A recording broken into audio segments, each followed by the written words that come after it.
Moi, je voudrais souhaiter bonne chance à Vital Kamerhe, mais ce que Vital ne doit pas oublier, nous étions dans un bateau.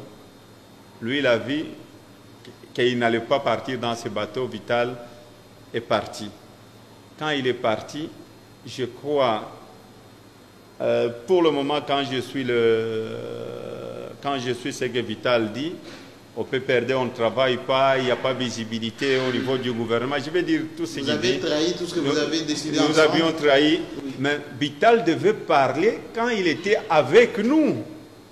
Il devait parler, il devait penser à la population congolaise quand il était avec nous. Il était président de l'Assemblée nationale pendant 2 ans. C'est là où il allait se mettre debout au Parlement. Voilà, moi je ne suis pas d'accord avec le président Kabila, moi je ne suis pas d'accord avec X, moi je ne suis pas d'accord avec le Premier ministre, je ne suis pas d'accord parce que lui avait l'appui de parlementaires.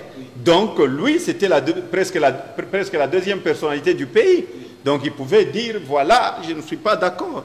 Mais il y a des gens aussi qui disent qu'ils ne sont pas d'accord quand ils ne sont pas aux commandes.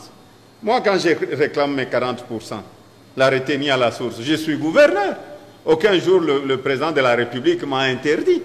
Voilà la démocratie que Joseph Kabila a amenée dans la République démocratique du Congo. Quelles sont vos relations avec Joseph Kabila? Est-ce que vous allez être candidat à l'élection présidentielle? Vous savez, quand je suis rentré d'exil, on m'a traité de tous les noms.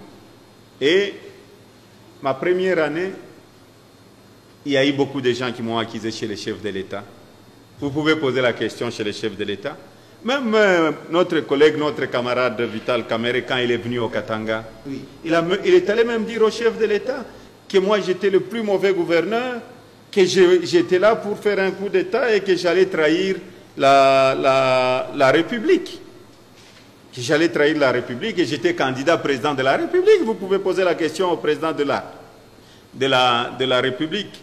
Et j'avais répondu au chef de l'État, je dis donnons le temps au temps.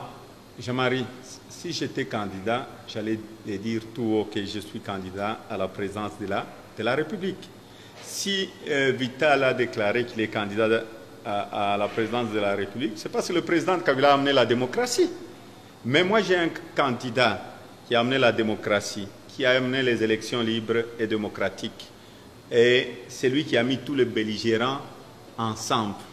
Il est allé au premier tour, il a échoué parce qu'il avait 44%.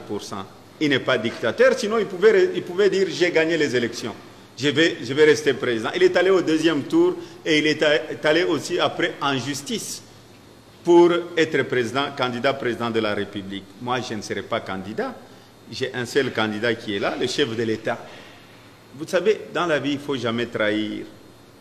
Dans la vie il faut être fidèle, parce que quand vous quittez le pouvoir, moi aujourd'hui le président de la République peut me demander, il dit Moïse, la population ne veut pas, tout ça parce que c'est la démocratie, on ne veut pas de toi comme gouverneur, mais à la minute même je vais rentrer chez moi à la maison, mais je vais rester dans le parti, je ne suis pas dans le parti pour être gouverneur, parce qu'aucun jour je pensais être politicien.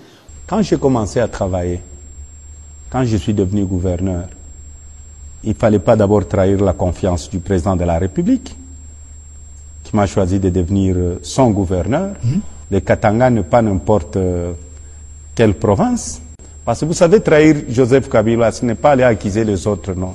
Mais bon, on vous accuse beaucoup. Hein? Non, ça c'est rien. Vous savez, il n'y a que les fainéants qui accusent les autres. Bon, ce qui est important, ce qui était